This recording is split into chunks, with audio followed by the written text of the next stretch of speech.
I want to know if I am truly barren. Ashton spoke without hesitation, and from then on he asked no more. Each time Celeste set down the bitter cup, he lifted it and drank it dry, as if placing his trust wholly in her hands. Strange fire stirred within him. Blood quickened, flesh awakened, as though years of withering had been swept away. He came to her, not by reason, but by instinct. Night after night, the wooden room thick with breath, the bathhouse veiled in steam, bore witness to their fierce embraces, their kisses that seemed without end. The bed creaked, the kitchen table once meant for medicine now marked by the long nights they twined together. Celeste trembled, yet deep within rose a question she dared not speak. Was fate itself being challenged? And could the cry of a newborn truly echo within these walls? On an autumn morning in 1887, Dodge City wore its familiar coat of dust. Horses neighed along the main street, wagons rumbled past, and the shouts of cowboys, still half drunk from the night before, hung in the air. In the midst of it all stood Hendrick's Diner, its weathered wooden sign swaying in the wind, a gathering place for drifters, miners, and traders.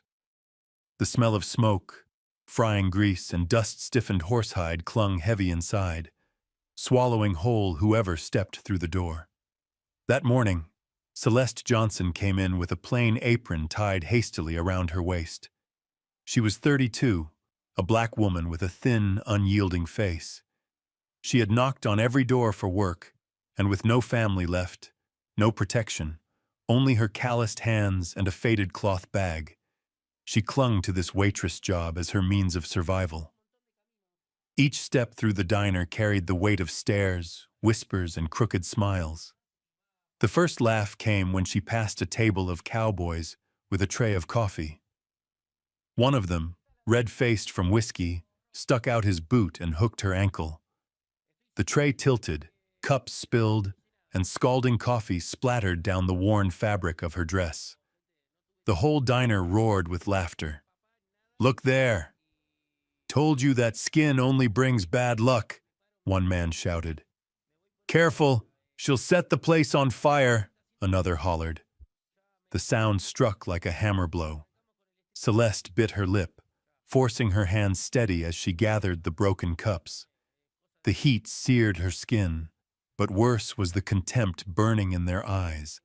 A few women pulled their children close and turned away, as if her very presence carried misfortune. She was used to it. Other towns, other diners, but the wound never dulled. Each time it was a new cut. Life had made her the butt of jokes too many times, and still, each echo of laughter sliced fresh. Then came the scrape of a chair in the corner. A tall, lean man rose to his feet. Silence fell like a dropped curtain. Ashton Hale. His name was known across Colorado. Owner of a vast ranch out on the plains, wealthy, with influence at the bank and with merchants. Folks whispered he was cold, that childhood fever had left him barren. Matchmakers had brought women to his door, but they always turned away, branding him a man unfit for family. Yet whatever people said, the name Ashton Hale was enough to hush a crowded room. He walked slow, boots thudding on the wooden floor, until he stood before Celeste. In the eyes of those who had laughed, something shifted, part fear, part shame. Ashton bent down and lifted her to her feet. A small gesture, but in that stifling air, it rang like defiance.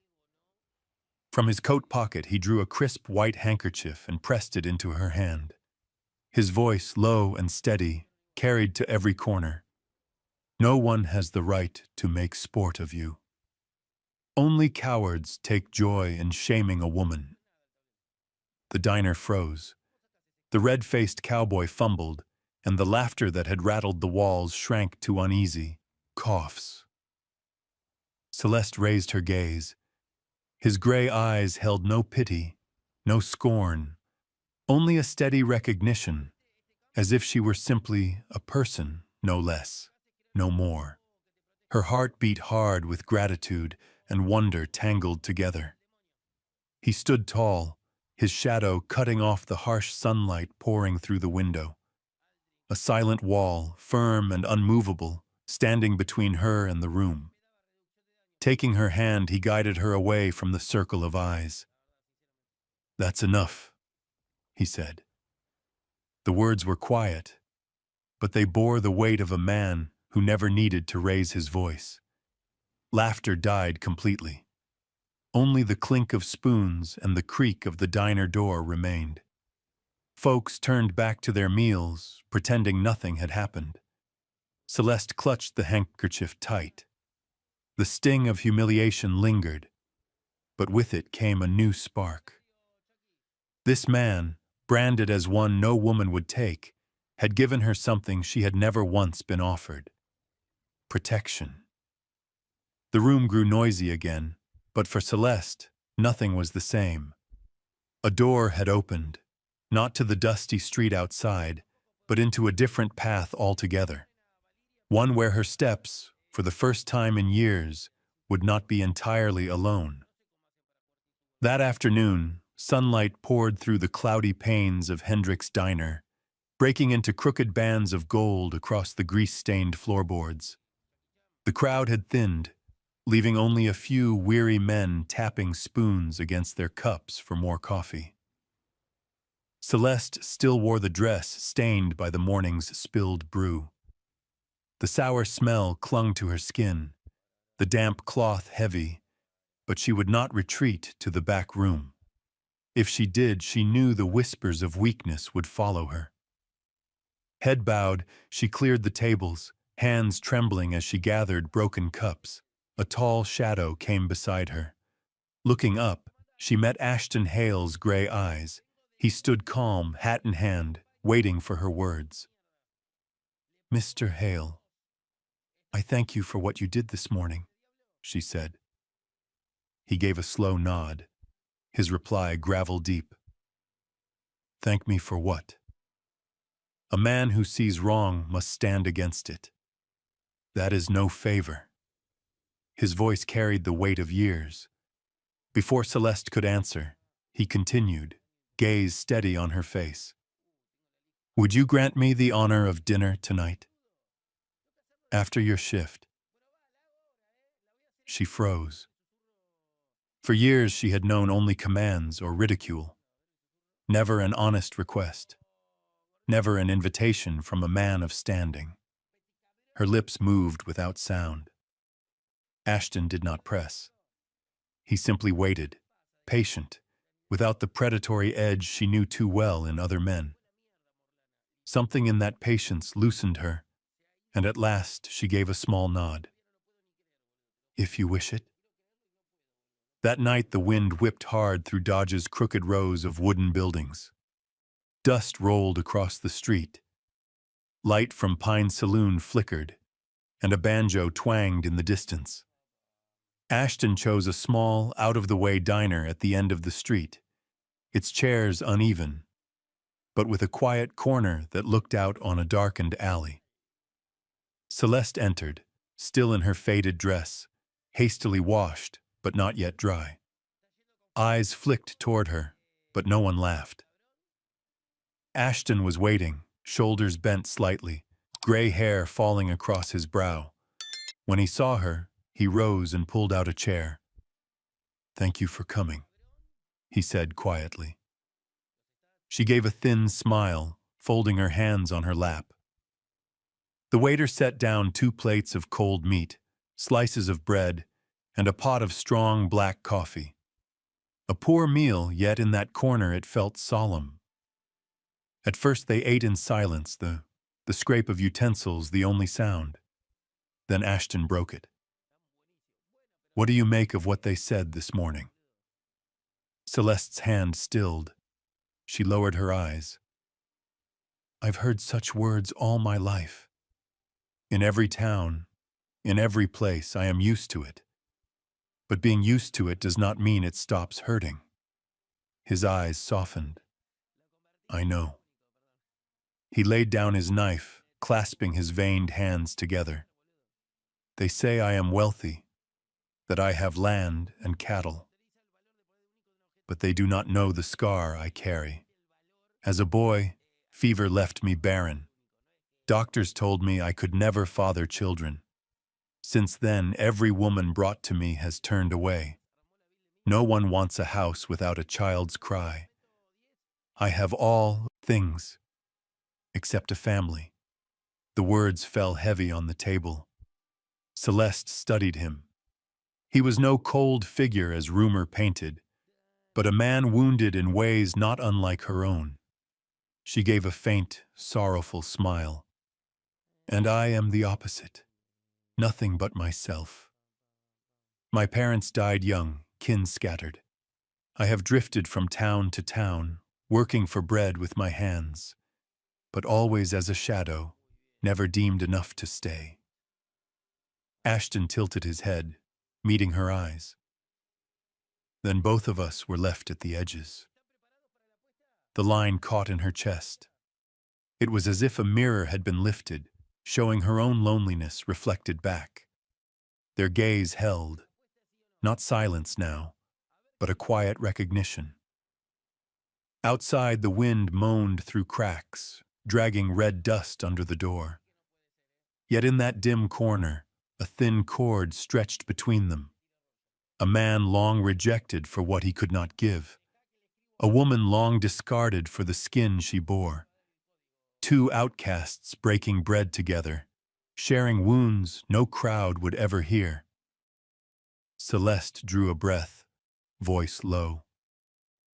Perhaps God grants us a chance, not to be accepted by the world, but to truly see each other. Ashton did not speak. He only lifted his cup of coffee and tipped it gently toward her. Their cups met with the softest sound, but in both their hearts, it rang louder than all the clamor out on the street. The supper ended without the heaviness that had marked its beginning. When Celeste rose, smoothing the faded dress at her waist, Ashton slipped into his coat with quiet gravity. Though his shoulders bent slightly, there was still that unshaken air of authority that no one in town dared dismiss. Together they stepped out into the night, yellow lamplight stretching long across the dust-choked street. Celeste meant to part ways, heading toward her cramped rented room, when Ashton halted. He turned, gray eyes carrying something she could not name. Celeste. His voice came low and rough. Have you thought of leaving this place? I don't mean the town. I mean this diner. What happened this morning will happen again, and I cannot stand by and watch you bear it once more. Her hand tightened around the strap of her bag. She had long grown used to rejection, but his words pressed against wounds still raw. I have no choice. $1 a day is luck enough in this place. Ashton stood silent a moment, then spoke slowly, as if the thought had lived with him a long while. My ranch lies at the edge of Silverbrook, half a day's ride. I need someone in the house, but more than that, I need company. That house is too wide, too quiet. It swallows even the sound of my breath. If you will, come there. Not just to work, but to fill the emptiness. His offer stunned her. It was unlike any she had heard before. Neither charity nor demand. It held something strange, honesty, and a loneliness laid bare. But fear rose quickly. She knew how a town like this feasted on rumor. A black woman, alone, living in the home of a wealthy rancher? The whispers would spread like wildfire. She shook her head faintly. They will talk, say things no one should. Ashton's gaze did not waver. Let them. They've spoken of me my whole life. I have no time left to live by their mouths. What I need is a home with breath in it. And I believe you could bring that in that moment. Celeste saw the fork in her path. One way led back to her dark, rented room, to the jeers she knew too well, to life repeating itself. The other, though fraught with risk, offered the chance to no longer live as a shadow. She looked into his eyes. There was no pity, only truth. Her heart hammered, and at last, she nodded. The first day at Hale Ranch, the prairie wind swept fierce, carrying the smell of dry grass and horse. The two-story house stood atop a rise, fields stretching in every direction. Celeste gripped her worn bag on the front step, unease and wonder mixing in her chest. Inside, the place was clean but hollow. Old frames hung on timbered walls. Long halls lay dust-streaked, and the hearth was cold, as if fire had forgotten it. Every footstep echoed, telling her plainly Ashton had lived too long alone. There was work aplenty, sweeping, stoking the stove, cooking. Yet more than chores, she felt what he truly needed. Each time she passed, his eyes followed briefly when she set a cup of honeyed tea by his bed during a coughing spell. He gave a nod, a fleeting smile rare enough to stay with her all day. Such small details like hidden threads began binding them together.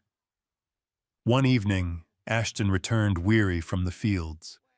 He sank into a chair, racked by harsh coughing. Celeste hurried with hot water, slicing ginger into the cup. When she placed it in his hand, their fingers brushed. The touch was brief, yet both looked up, eyes caught longer than reason required. Celeste turned quickly, cheeks flushed, while Ashton remained silent, though inside he knew her presence eased more than the emptiness of the house. Day by day, the space between them shrank. One morning, as Celeste hung wet linens, the wind tore a sheet loose. Ashton, stepping out, caught it and handed it back. His fingers pressed hers a heartbeat longer before letting go. Another time, while carrying wood into the kitchen, she slipped on damp earth. His hand caught her arm. His breath was near, his eyes deep, and she lowered her gaze in shy confusion. Yet the moment lingered. Neither spoke of it, yet each glance, each passing touch, built something slow and quiet between them. The house, once hollow, now carried the sound of broom on floorboards, pots on the stove, steady footsteps down the hall. At night, instead of wind howling alone, Ashton heard the soft stir of a woman tidying the kitchen. What once was ordinary noise had become balm against a lifetime of silence. He had long believed he was resigned to solitude, but now, watching Celeste by the fire, her face lit by its glow, he knew he was wrong. She filled not only the house but the hollow in his chest. In the quiet, he told himself, perhaps this was the true beginning of home. Evenings in the ranch house sank heavy with silence.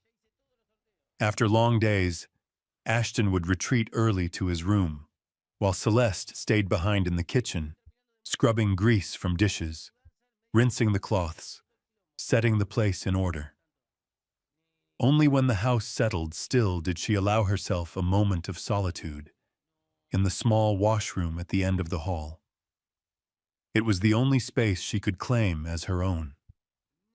Behind the half-closed wooden door, beneath the dim glow of a lamp, Celeste slipped off her apron and washed away the day. Warm water poured over her narrow shoulders, running down sun-darkened skin, lifting the smoke and sweat and quiet weariness.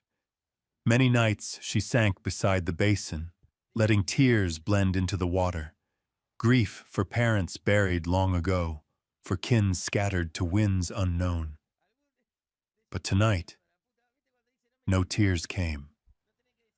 As the water streamed through her hair, a tune rose unbidden to her lips, the lullaby her mother had once hummed by the hearth. Low, aching, touched with sweetness, it filled only the little room, but in the hush of the house it carried farther than she guessed. Upstairs, Ashton lay restless, his chest raw from cough, yet it was not pain that kept him from sleep. A voice, soft, tremulous, drifted through the hall. He sat up, pulled on his robe, and descended to fetch water. Passing the washroom, he slowed. The door hung ajar, spilling a sliver of lamplight. He meant to walk on, but the sound held him still. Then, before he could stop himself, his gaze slipped through the narrow gap. He saw her. The lamp painted her shadow on the wall.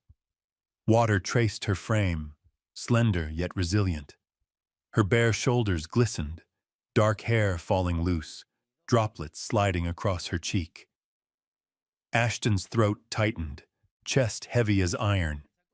He knew he should turn away, yet his eyes betrayed him. Celeste turned, and in that instant, their eyes met.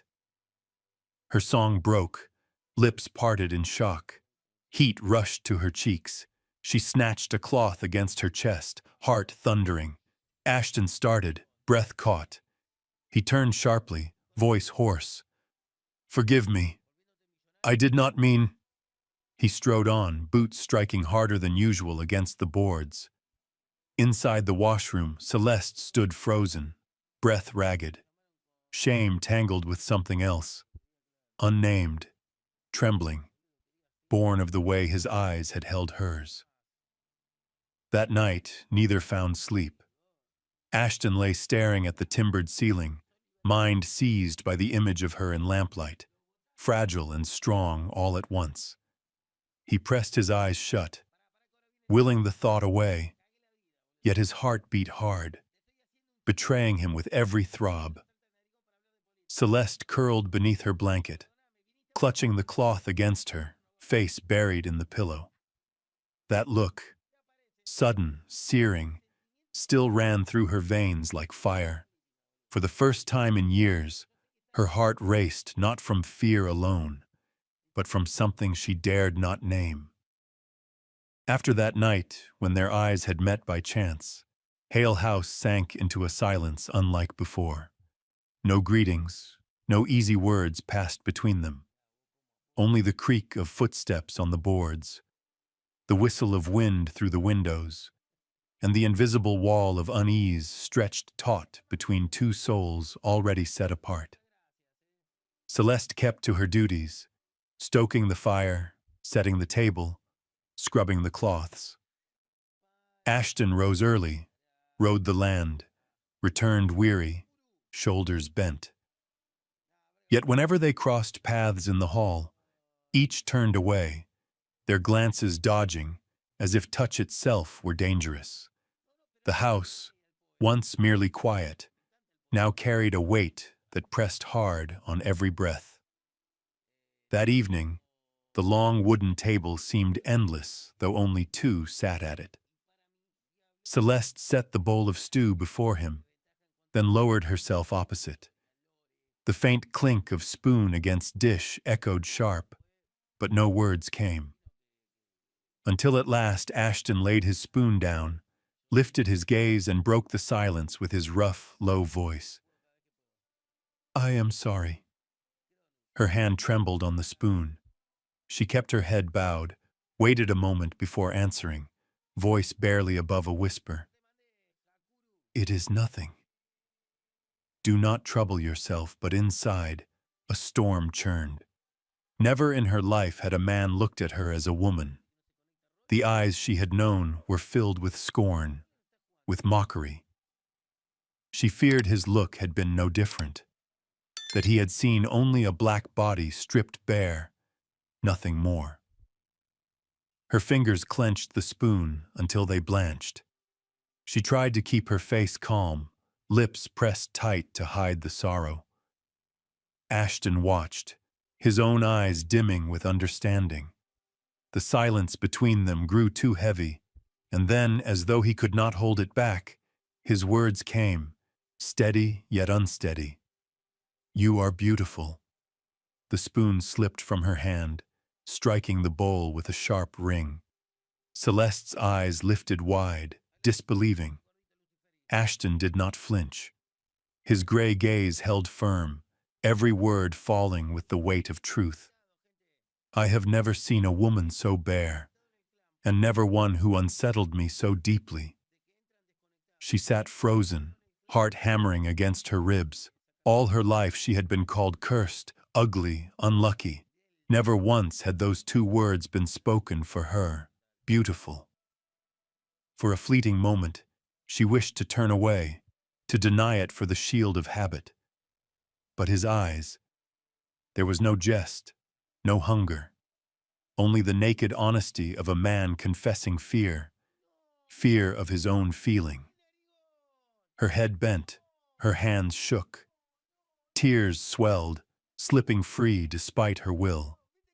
Drawing a breath, she whispered, "You need not say such things to ease me." He shook his head, voice deep and plain. "I do not speak to comfort. I speak because it is true." The moment held, stretched long. The lamp sputtered, shadows wavering across the wall, framing two figures, a man who had resigned himself to a life of solitude, and a woman the world had always cast aside.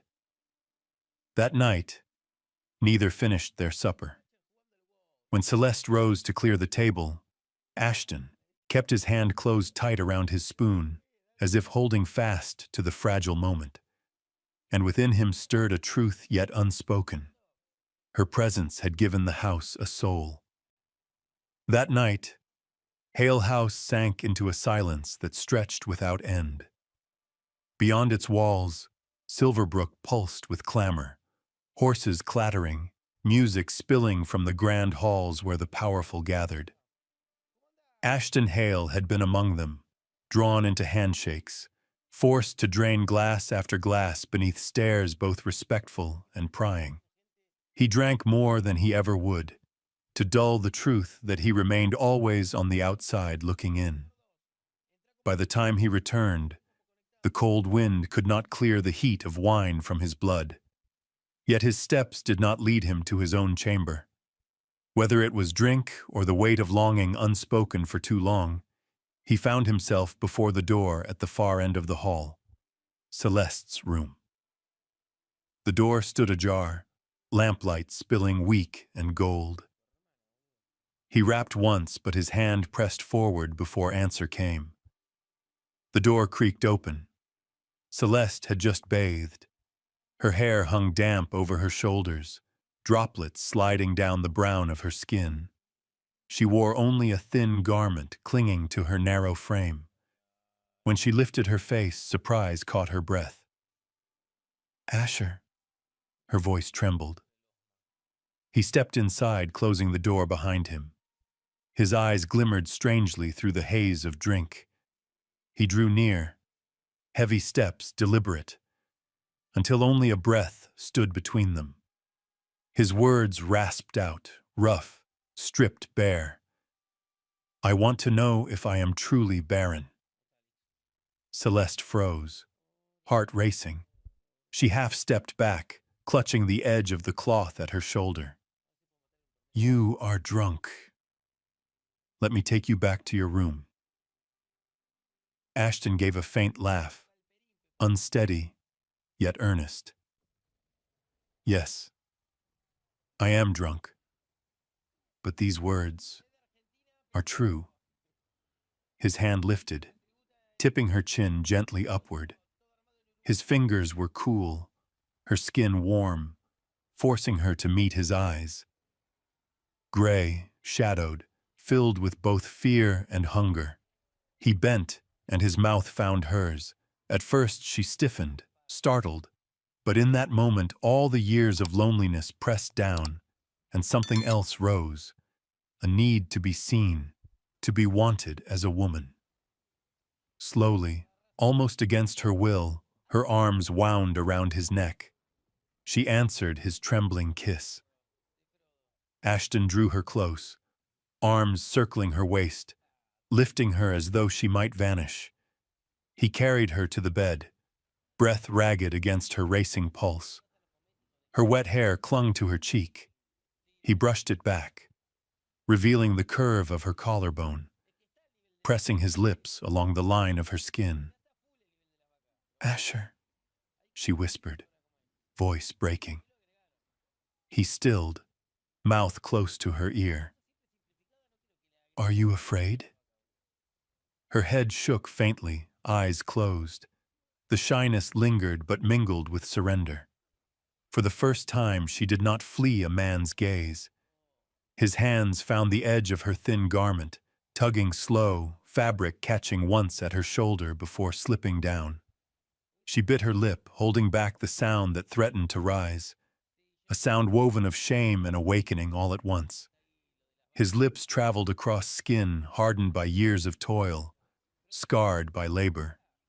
Yet under his touch, she felt changed, not mocked, not despised, but cherished, desired. The bed creaked under their shifting weight, their breaths tangled, filling the room. The world outside faded. No silver brook, no stairs, no cruel laughter. Only two forsaken souls bound by the hunger to live, to love, to be seen. Awkwardness fell away, replaced by a blaze of warmth. Her hands clung to his back. His hands, trembling yet sure, held her as though she were a miracle he dared not lose. When at last they lay quiet, breath easing, Celeste pressed her cheek against his chest, hearing the wild hammer of his heart. Ashton closed his eyes, pulling her closer, whispering into her damp hair. "If this is a mistake, it is the one thing in my life I will not regret." Celeste gave no answer. Her tears fell soft, mingling with the sweat upon the pillow. But they were not tears of sorrow. They were the tears of a woman, at last, allowed to be wholly herself, unhidden, unashamed. That night, her small room no longer held silence. It held a secret, a beginning that both knew would change every day to come. News in Silverbrook needed no messenger. It slipped on the wind, clung to saloon counters, market stalls, and church pews. Within weeks, everyone knew. Celeste Ward, the black stranger, was not merely a servant in Hale House. She held a place in the room of the wealthy rancher himself. At first it was whispers over domino boards, then chuckles on store porches. Soon, it hardened into open scorn. "She's only using him. Hale's a fool to fall for a woman like that.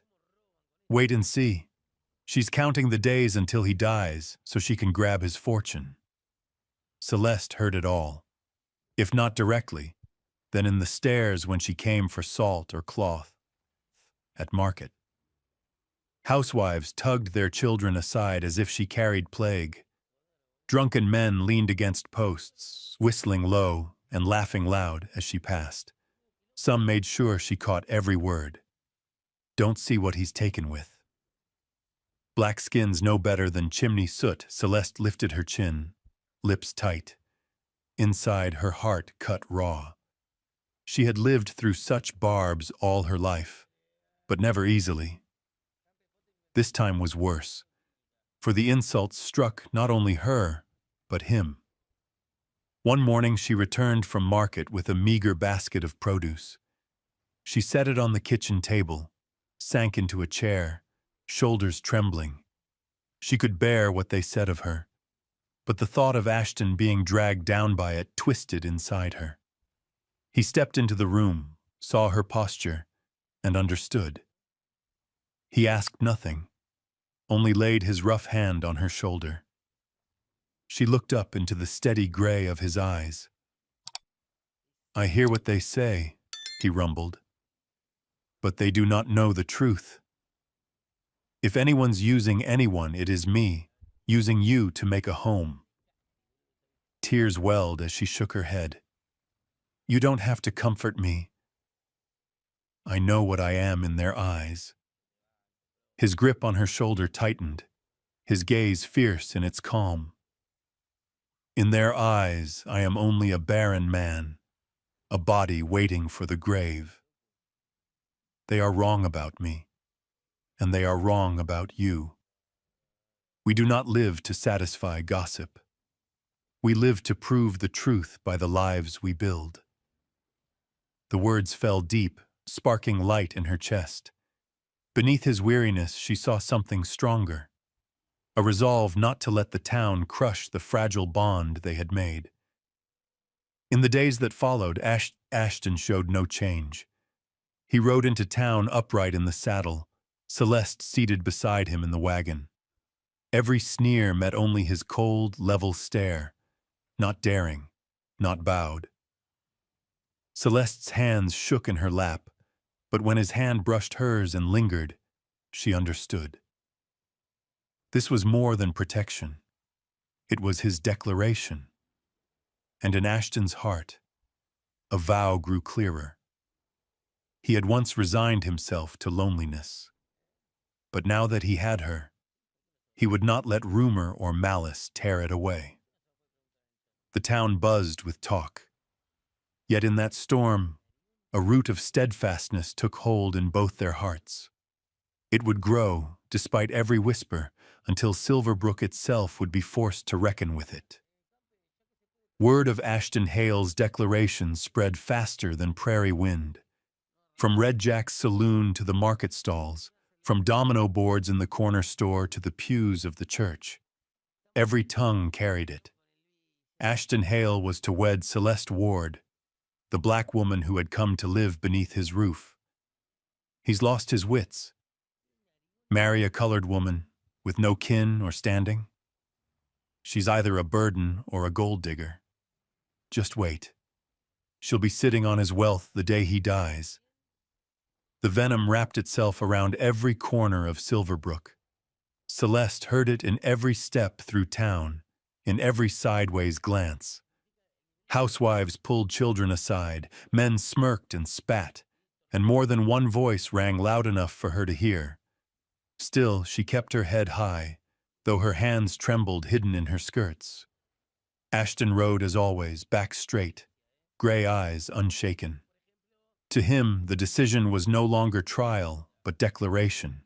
His life would belong to her alone. The wedding was set without delay.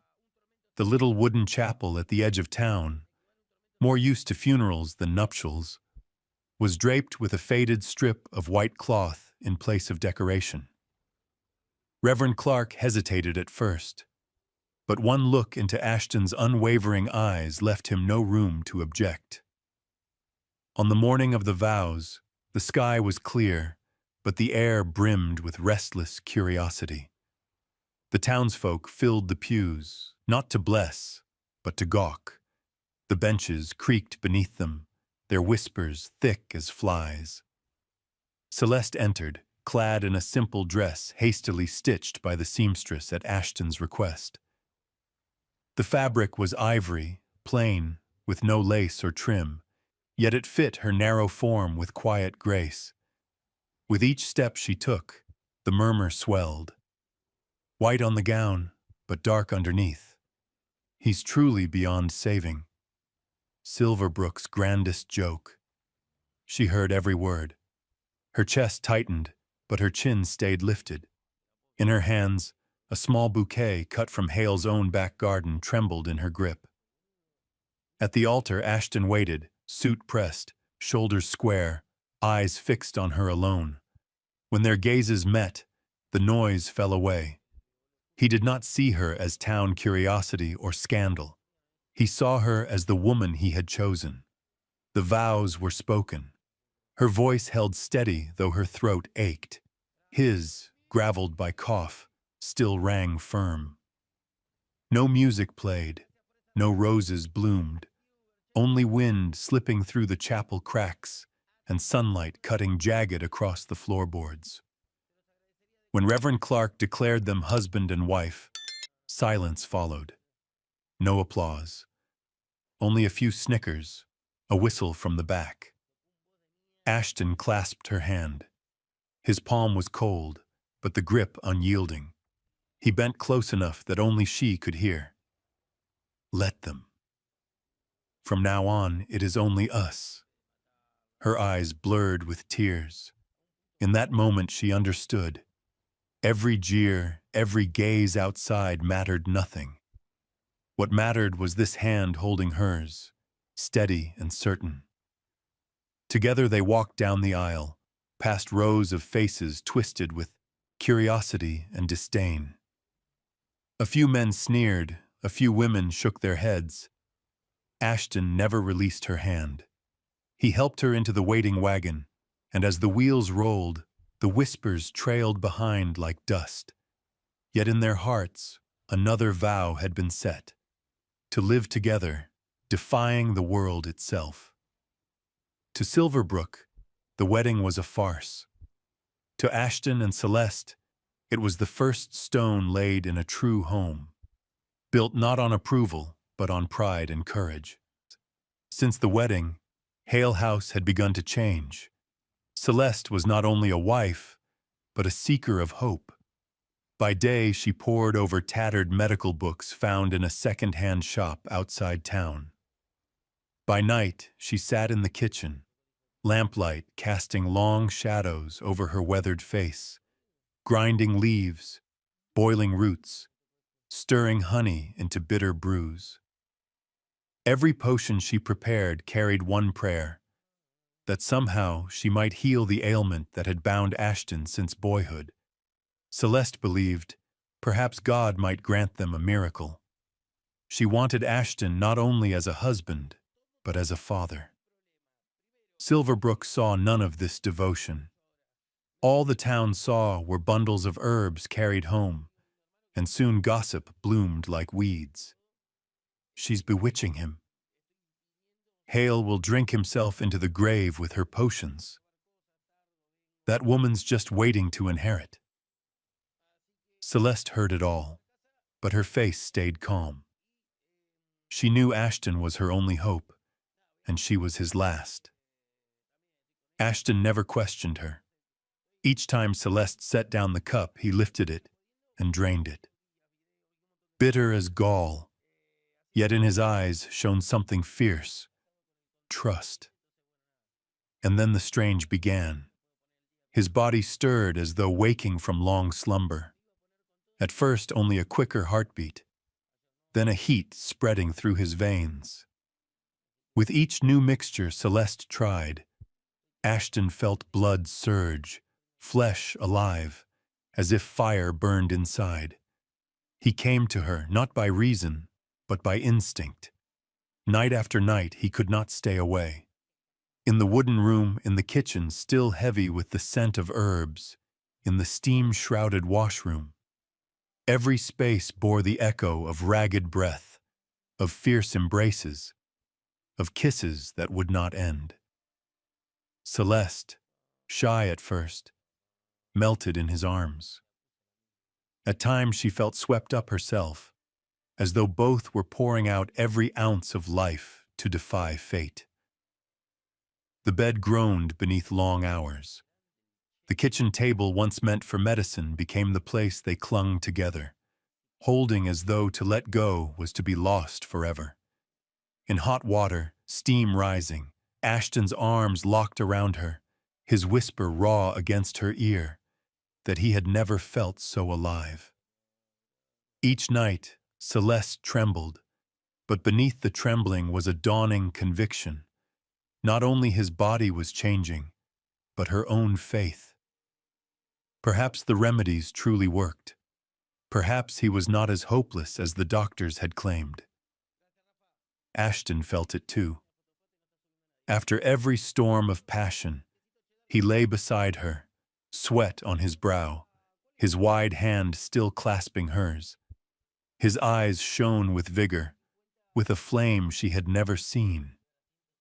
He was no longer a man awaiting death, but one who had found reason to trust in tomorrow. The town's rumors swelled, but inside Hale House, truth wrote its own tale. Each time Ashton came to her burning with heat, each time they gave themselves until strength was gone. It was not sorcery nor trickery, it was proof. Proof that love and faith could rattle even what was long thought dead. The kitchen still smelled of bitter herbs, but laced within it lingered the scent of nights unrestrained, of a rebirth no gossip could erase. And Celeste, with all her heart, believed that one day a child's cry would rise within these walls, the only answer the world would ever need. Rumors never die on their own. They grow, clinging to Silverbrook like red dust in the wind. What began as whispers turned to mocking laughter, and at last into angry shouts. Folks claimed Celeste Ward worked charms, that the brews she carried home were draining Ashton Hale's strength, that she was no wife at all, but a witch.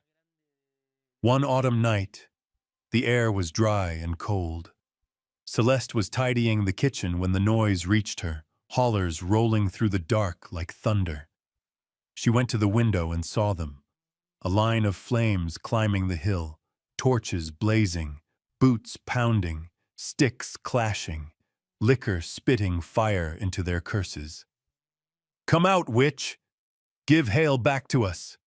You'll not poison him and steal his fortune!" Celeste's heart hammered, yet she did not retreat.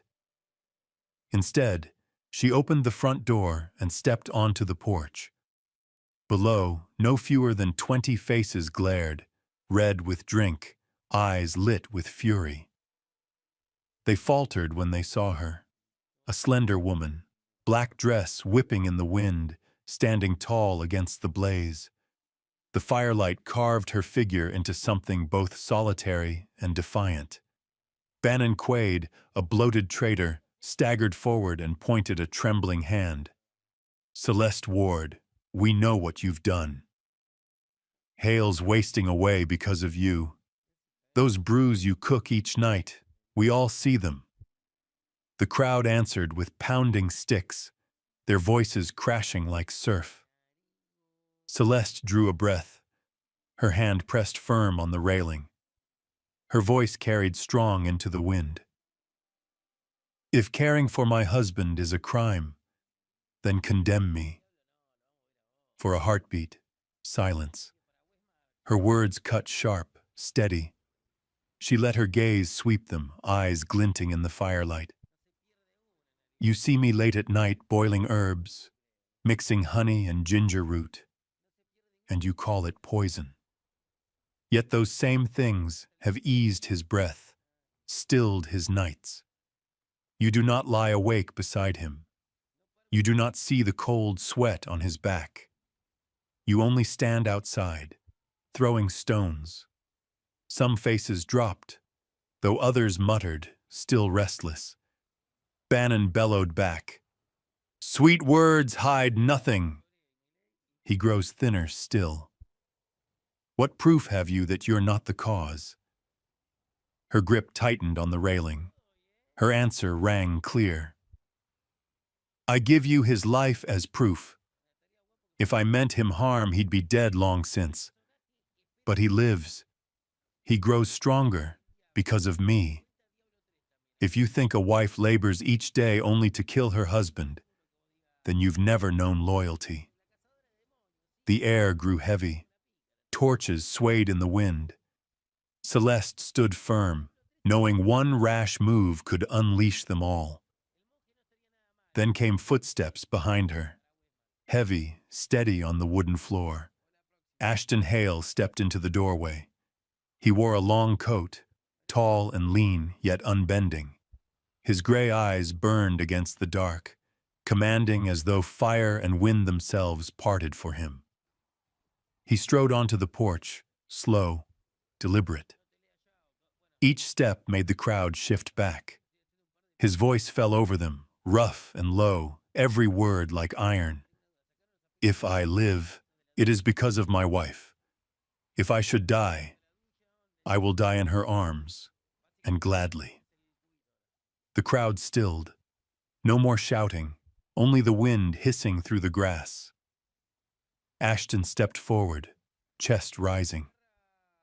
You see, I am changed. Yes, stronger, blood hotter, life stirring again. And that is not by your hand. It is by hers. The woman you mock has saved me. My life, my house, my fate. None of it is yours to meddle in. The words struck like hammer blows. Torches dipped. Some men lowered their eyes. A few turned away, shame burning through their drink. Barren stood dumb, his lips working, no sound coming. Celeste looked up at her husband. To her, he was not only the man she had wed, but the wall that stood unyielding between her and the world.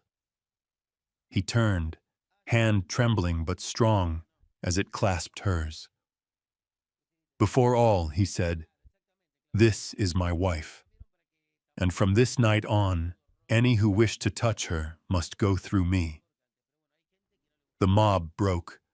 Torches guttered, feet shuffled back down the hill, their curses dying to whispers, then to nothing. On the porch, only two remained, hand in hand, hearts pounding in one rhythm. Justice had not come by gun or blade, but by truth, a living man who stood tall, and a wife who had kept him so with love. That spring, the prairie of Silverbrook awoke with new life. Winds drifted down from the far mountains, carrying the scent of fresh grass. Sunlight poured wide across the green slopes. In the wooden house on the hill, Celeste stood before a small mirror, her hand pressed gently to her belly. A faint rhythm, fragile yet certain, beat in time with her own. The miracle had come. She was with child. At first, Celeste did not dare believe. The morning dizziness, the sudden waves of nausea, her steps growing heavier. Each sign stirred both doubt and hope. She counted the days, wrote down the changes. When certainty came, tears broke loose, trembling and joyful all at once. The man the town had branded Barren was now to become a father. Ashton was struck silent when she told him. He clasped her hand, trembling like a boy. His gray eyes, once so steady, blurred with tears. "Celeste, you have given me an entire new life." That night he sat by her abed for hours, whispering prayers of thanks, as if afraid the blessing might slip away. The news traveled swifter than wind. Silverbrook reeled. The old rumor, "Hail is barren," vanished like ash on the breeze. In its place came startled words, hushed yet insistent. "Celeste truly carries a child." Then we were wrong all along. Perhaps it was love that saved him. The stares in town shifted. Where once had been sneers, now came looks edged with curiosity, even reluctant respect. At market, whispers no longer chased Celeste. A few women even dipped their heads in greeting, awkward but real. They would not speak it aloud, but the truth was plain. Celeste was no witch, no schemer. She was the wife who bore within her the legacy of a love that had defied everything. The months of waiting passed, and Ashton cared for her with a patience he had never known in himself. The man once deemed cold now rose early to cook thin porridge, to carry warm water, to steady her steps onto the porch for the morning air. Celeste sat in her rocking chair, hands over her swelling belly, eyes soft upon him, smiling that quiet smile born only of those who have known sorrow and survived it. On sleepless nights, Ashton read scripture by her side, voice rough but steady. He spoke to her, and to the child they awaited. Grow strong, little one, in your mother's arms, and in the faith your father has found again. The birth came on a summer night stormed by rain. Thunder shook the hills, wind roared through the fields. Celeste labored in pain, sweat streaming down her face. Ashton gripped her hand, heart lurching with terror he had never felt in all his brushes with death. And then, through the pounding rain, a cry pierced the night, a strong, fierce cry. A son, red and whole, was placed into Celeste's arms. She wept, clutching the child to her chest, whispering, "Our miracle." Ashton dropped to his knees beside the bed, his great hands trembling as they touched the baby's cheek. Tears ran freely. "He is ours, Celeste." "You have given me everything," he named the boy Gabriel, God's messenger. In his heart, the child was proof eternal that love could break any curse, any scorn. News of the birth spread through Silverbrook. Those who had once carried torches to Hale's door now lowered their heads. They saw Ashton in town, holding his son high, face lit with a joy no one had ever seen in him. Whispers circled, hushed and awed. "Hale has broken the curse. It must be her hand that saved him. We were wrong from the start." The cruel words of old were buried, never spoken again. In their place came glances of wonder, even grudging admiration. Inside the house, joy overflowed. Ashton spent hours at the cradle, watching Gabriel sleep, his broad hand brushing the tiny fingers curled around his own.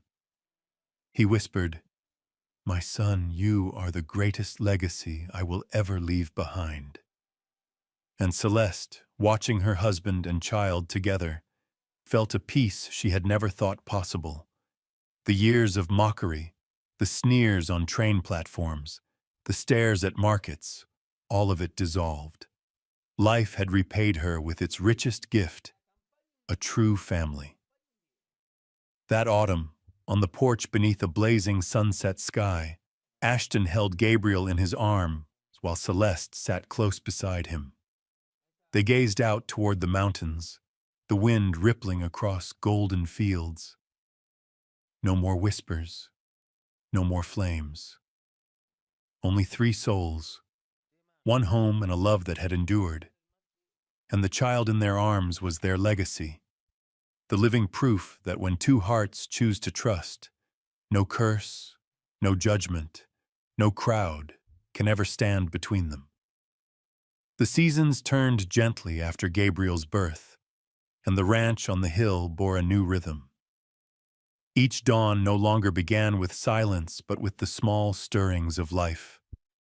An infant's hungry cry, Celeste's soft footsteps, Ashton's low murmur as he tried, awkwardly but tenderly, to rock his son back to sleep. The townsfolk, once eager for scandal, now watched with a mix of curiosity and quiet unease. Some still whispered, but their words lacked venom. It was hard to spit poison at the sight of Ashton Hale, once gaunt and hollow, walking through Silverbrook with a child pressed close to his chest, eyes alight with a joy the town had never known from him. Even the most hardened tongues faltered when Gabriel's laughter spilled over the market stalls, bright as spring water. Life in the house found a steady pattern. Celeste worked harder than ever, yet her labors carried purpose. She no longer felt like an outsider surviving on scraps of others' mercy. Here she was mistress of a home, mother of a child, and partner to a man who no longer shrank from hope. In the quiet hours of the evening, when Gabriel finally slept, Ashton would often sit beside her, their chairs angled toward the fire, saying little. Words were not needed. The weight of his hand over hers, the flicker of flames, the hush of prairie wind outside. It was enough to remind them both how far they had come. When Gabriel reached his first year, Ashton insisted on a gathering at the ranch. Only a handful of close neighbors came, but it was enough to shift the town's gaze. They watched the boy stumble on uncertain legs through the grass, his laughter ringing across the yard. No curses followed, no slurs whispered. Some smiled, others only stared. But the silence itself was victory. For Ashton, fatherhood reshaped everything. Where once he had measured success by land, cattle, and numbers in the bank, now it was by Gabriel's first steps, his first tooth, his first clear word. At night he would kneel beside the cradle, whispering prayers not of wealth but of protection, that the child would grow strong, kind, unbroken by the cruelty that had scarred both his parents. Celeste, too, changed.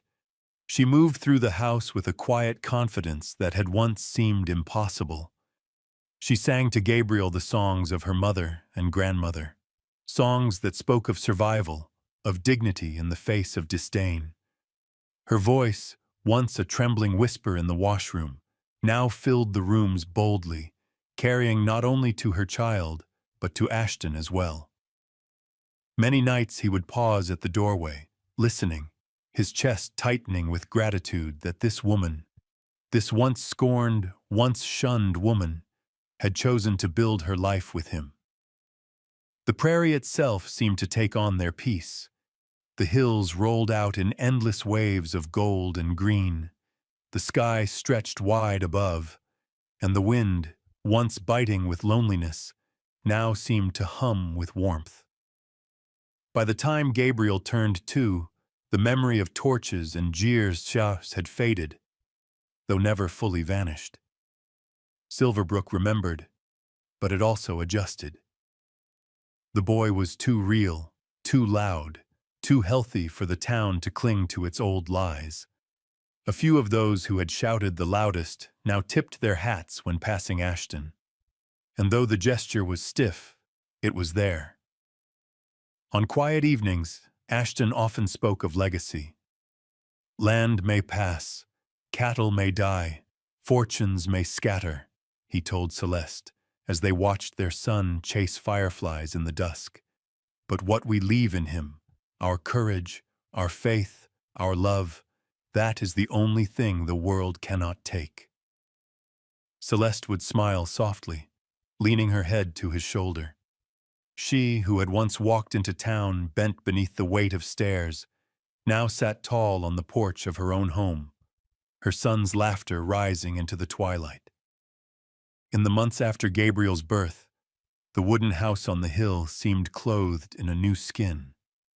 It was no longer the hollow place of a man who once waited for death, nor the refuge of a woman long branded a curse. Every corner now pulsed with sound, the infant's cries, the soft laughter that followed, the weary sighs of relief after nights without sleep. Ashton Hale, once the wealthy man chained by the town's verdict of barrenness, now woke each morning with a purpose utterly different: to hold his son. Gone were the hours he sat brooding in silence. Instead, he hurried to the cradle, watching Gabriel stir with wide, searching eyes, tiny hands reaching into the air as though to grasp the world. Celeste, who had borne humiliation through so many years, now carried in her arms a living answer to every insult. Her days brimmed with labor, caring for husband, now caring for child. But for the first time, weariness felt meaningful. At the sound of Gabriel's bright laughter, every old wound softened. Every scar seemed almost healed.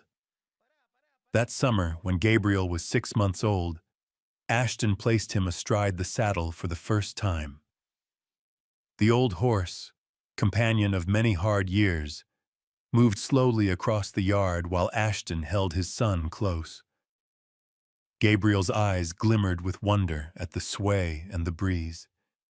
From the porch, Celeste watched with a heart caught between fear and joy. She had never dared dream of such a sight, a family whole, unshaken, and alive. In the evenings, Ashton carried the boy out to the fields. Though Gabriel understood nothing, Ashton spoke to him of wind and grass, of horses' hooves and the far horizon.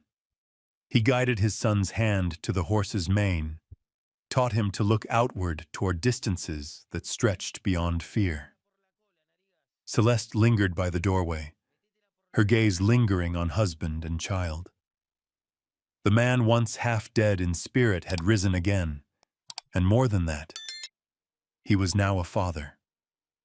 Silverbrook could not help but change. At first, the town was silent, held by the undeniable fact of Celeste's pregnancy and birth. But as months passed, their silence turned to reluctant acknowledgement.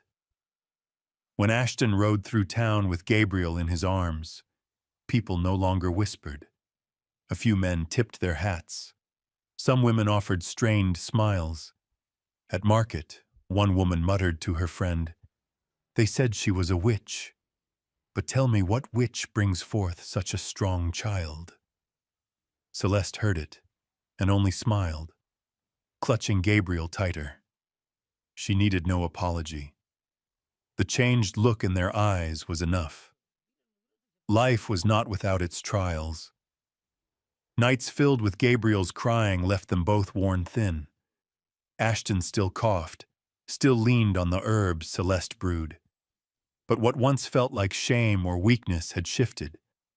To him, every bitter cup she pressed into his hand was not defeat, but a moment shared, her eyes meeting his, their silence thick with understanding. Often in those quiet exchanges, he would whisper, "You did not only save me, Celeste. You gave me reason to want to live." And each time, warmth spread through her chest. Years of loneliness and contempt had all led here, to be seen so, to be called wife, to be called mother. When Gabriel turned 2, Ashton held a gathering at the ranch. It was no grand affair, only a few trusted ranch hands and neighbors. Yet for the first time, Silverbrook witnessed a scene that could not be denied. The son of Ashton Hale, dark-skinned and radiant, running across the grass with laughter spilling out. None dared speak against it. Men who once marched with torches lowered their eyes when they saw Celeste carry her son onto the porch. The truth was carved plain before them. Love and loyalty had prevailed. Celeste began teaching Gabriel what her mother and grandmother had taught her: how to steep herbs for a fever, how to read the wind for rain, how to treasure each simple meal. Ashton taught him what he knew: the land, the cattle, the strength of keeping one's word. Between them, they wove a childhood rich in wisdom and care. Some nights, the three of them sat on the porch, Gabriel dozing in his mother's arms as Ashton told stories. He spoke of his sickly youth, of years of rejection, always ending with a lesson. Son, never scorn anyone, for when the world turns its back, even one soul who stays can change your life entire. Celeste, watching in the red glow of sunset, saw in her husband no longer the marks of sorrow, but a man who had found his meaning. Years passed swiftly. Gabriel grew strong, his eyes bright as autumn skies, his smile wide as his mother's. He raced through the ranch yard, shouting for his father, for his mother. The once quiet house now rang with his steps, with laughter that spilled out through its walls. Celeste and Ashton often found themselves sitting still, watching him. In their silence lay the same thought. Every insult, every torch, every cruel whisper had been endured only to reach this, a family, real and whole. On the wind-lashed hill of Silverbrook, the old wooden house stood firm, roof darkened with age, yet sturdy as the love that built it. Neither Ashton nor Celeste lived a charmed life. He had been called barren, doomed. She had been scorned for her skin and cast aside. Yet when two lonely hearts chose to bind themselves, they rewrote the tale. Out of gossip and contempt, they shaped a home where cries and laughter and tender words filled the air each day. Ashton did not die alone, as many had foretold. He lived to hear his son call him father, lived to see his wife lift her head high in the very town that once spat upon her, lived to know that love had healed more deeply than any herb or tonic could. Celeste was no longer the silent woman enduring shame in the corner of a train car. She had become foundation, proof of the endurance of a heart that dares to love and believe. And perhaps, dear listener, as you look back upon your own life, after long years and many palm roads, you may see yourself in their story. You may remember a glance forgotten, a hand never held, a rumor that wounded. But as Ashton and Celeste proved, sometimes all it takes is one soul who stays, one soul who believes, and the whole of life can be remade. If this story has stirred an old memory of a spouse who held your hand through storms, or of a love that endured the sneers of the world, share it with us in the comments. Tell us what you call the legacy of love, so that those who come after may learn from your journey.